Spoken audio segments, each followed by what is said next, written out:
മോനെ,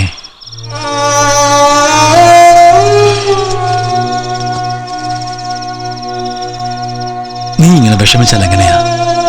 പ്രതീക്ഷിക്കാതെ ചില ദുരന്തങ്ങളൊക്കെ ജീവിതത്തിൽ കടന്നു വരും. നമ്മൾ അതിനൊക്കെ അതിജീവിച്ചല്ലേ പറ്റൂ.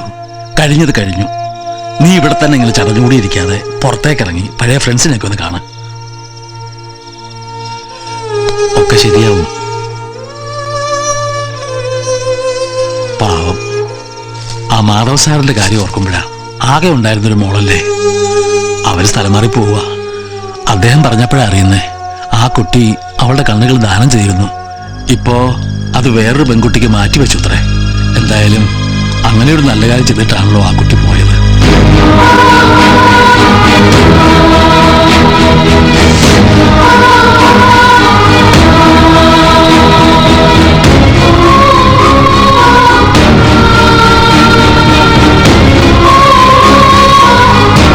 എടാ, ഇത് നിനക്ക് പറ്റാത്തതാ. എനിക്ക് പറ്റാത്ത ഒന്നാണല്ലോ ഞാൻ മുതുകത്തെ ചുമന്നുകൊണ്ട് നടക്കണത്. ഇതൊക്കെ ഇടണ്ടവരിട്ടാലേ കാണുന്നവർക്ക് സുഖമുണ്ടോ? കാണുന്നവർക്ക് സുഖമില്ലെങ്കിൽ ആശുപത്രിയിലേക്ക് ചെന്നാ മതി. ഇത് DYSP ചാക്കോ സാറിന്റെ കോട്ട. ഓ, അപ്പൊ ഇടി അന്വേഷിച്ചു പോണ്ട കാര്യമില്ല. ദൈവമേ, ഞാൻ അയാളെ കാണാതിരുന്നാ മതിയായിരുന്നു. കണ്ണട വച്ചേക്കാം.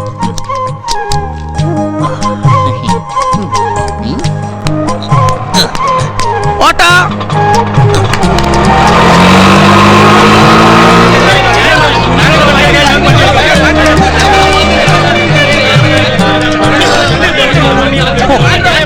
എന്തെങ്കിലും ഒരു വിടവുണ്ടാക്കി ഒന്ന് പോടോ. ഒരു സൂചി കുത്താനുള്ള ഗ്യാപ്പ് കിട്ടണ്ടേ? ഒരു അത്യാവശ്യ കാര്യത്തിന് പോകുമ്പോഴാ അവന്റെ ഒടുക്കത്തെ ഒരു ആക്സിഡന്റ്. എപ്പം മാറും? വണ്ടികൾ മാറ്റണ്ടേ? സമയം കുറെ പിടിക്കും. നേരമില്ലാത്ത നേരത്തെ നേരം നോക്കി സമയം കളയാൻ വാച്ചുമില്ല. അതങ്ങനെ കയറി ഇരിക്കാം. ഇതൊക്കെ AC ആക്കിക്കൂടേടോ. ശരിയാ, ലക്ഷ്മിയുടെ കണ്ണുകളാ. ഇപ്പൊ ഞാൻ പ്രസാദിന് വേണ്ടി എന്ത് ഫേവറാ ചെയ്യേണ്ടത്? എന്റെ ലക്ഷ്മിയുടെ കണ്ണുകള് അതെവിടെയായിരുന്നാലും എനിക്കൊന്ന് കാണണം ഡോക്ടർ. പ്രസാദിന്റെ സെന്റിമെന്റ്സ് ഒക്കെ എനിക്ക് മനസ്സിലാവും. എന്തായാലും താൻ കൃത്യസമയത്ത് തന്നെയാ വന്നത്. ആ കുട്ടിയുടെ ബാൻഡേജ് അടിക്കുന്ന ദിവസം ഇന്ന്.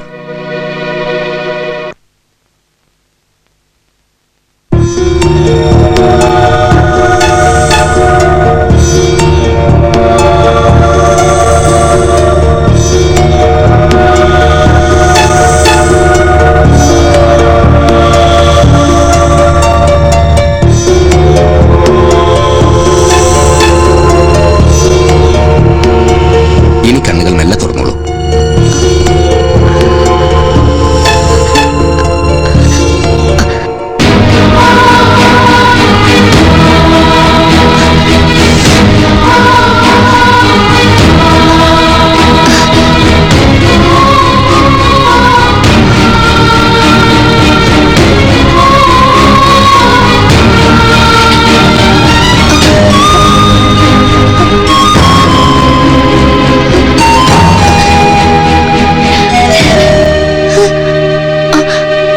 എങ്ങനെയുണ്ട്?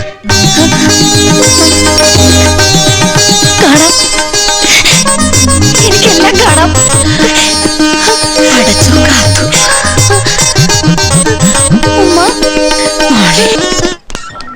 മോഞ്ഞു.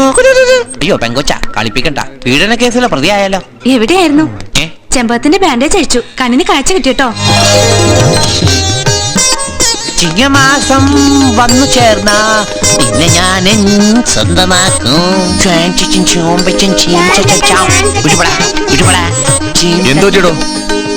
ഉടുപ്പ് ശരിയാക്കിയതാ. എന്റെ ചേട്ടന്റെ ശരിയാക്കണം. വേണ്ട. വേണമെങ്കിൽ ഞാൻ വീട്ടിലൊന്ന് ശരിയാക്കി തരടാ. ഇവനിത് എത്ര ധൃതി, പ്രസവിക്കാൻ പോവാണോ?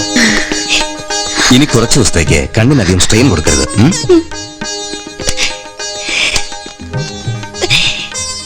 ഫാർമസിയിൽ നീ മരുന്ന് വാങ്ങിക്കണം. ഉടനെ വേണ്ടതാ. പിന്നെ കുറച്ച് ദിവസത്തേക്ക് ഇത് തന്നെ കൊടുക്കണം. ഇനി കണ്ണിന് എന്തെങ്കിലും ബുദ്ധിമുട്ട് തോന്നുന്നുണ്ടെങ്കിൽ എന്നെ അറിയിക്കണം. ആ താൻ അവിടെ നിൽക്ക. ആദ്യം കാണേണ്ട ആളെ താനല്ലേ. ഇങ്ങോട്ട് വാടോ. മരുന്ന് പെട്ടെന്ന് വാങ്ങിച്ചോണ്ട് വാ. പോട്ടെ.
പെട്ടെന്നൊന്ന് പറഞ്ഞതാ.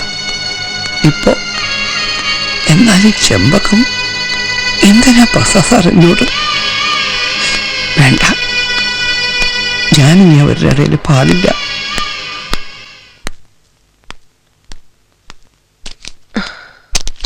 എല്ലാ കവറിന്റെ പുറത്തും മരുന്ന് കൊടുക്കേണ്ട വിധം എഴുതിയിട്ടുണ്ട്. നിങ്ങൾക്ക് ഉടനെ പോവാം. മോളെ ബില്ല് അടച്ചിട്ടില്ല. എല്ലാം അടച്ചിട്ടുണ്ടല്ലോ. കുഞ്ഞൻ വന്നോ? കുഞ്ഞനല്ല, ഇവിടെ നേരത്തെ ഉണ്ടായിരുന്ന ആളില്ലേ, അങ്ങേരാ.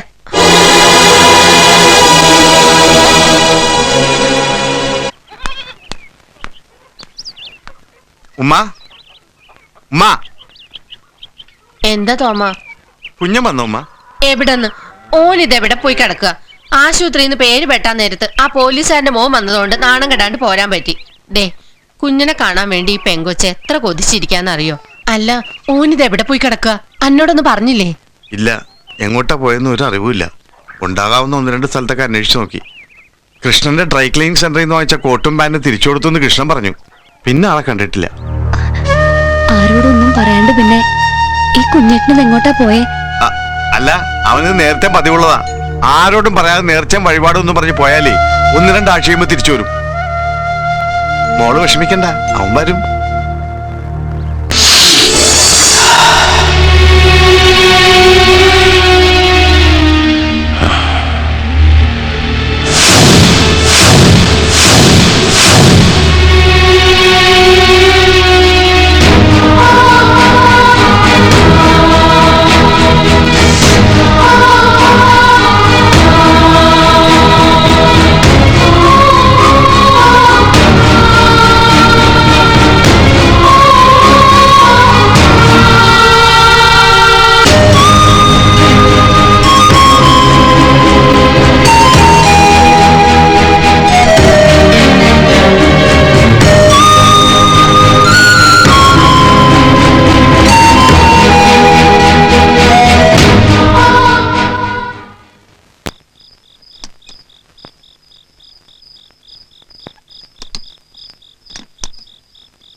എന്താ മോനെ ഇങ്ങനെ ഇരുട്ടത്ത് വന്ന് നിക്കണേ?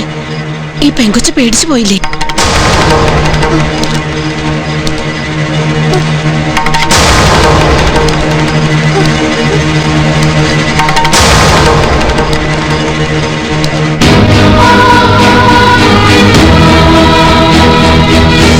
ഈ കണ്ണുകളില് എന്റെ ലക്ഷ്മി ജീവിച്ചിരിപ്പുണ്ട്. അവൾക്ക് തന്നെ കാണാം. എനിക്ക് അവളെ. മോളകത്തേക്ക് ചെല്ല്. മോനെ, അന്ന് ചെയ്തൊക്കെ വലിയ ഉപകാരം. അതിന് പെരുത്ത് നന്ദിയുണ്ട്. പക്ഷേങ്കിൽ മോൻ ഇങ്ങനെ രാത്രിയിലൊക്കെ ഓളെ കാണാൻ വന്ന് ആളുകളെ കൊണ്ടൊന്നും പറയിക്കരുത്. ഇപ്പൊ മോൻ ചെല്ല്.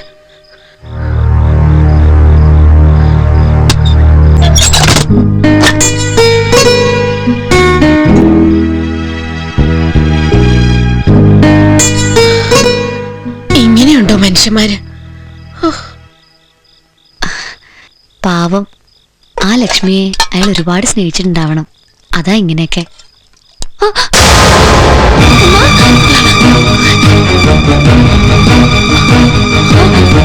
എന്റെ റബ്ബേ, ഇത് വലിയ ഇടങ്ങേറായല്ലോ. ഒന്ന് പോവുള്ളേ.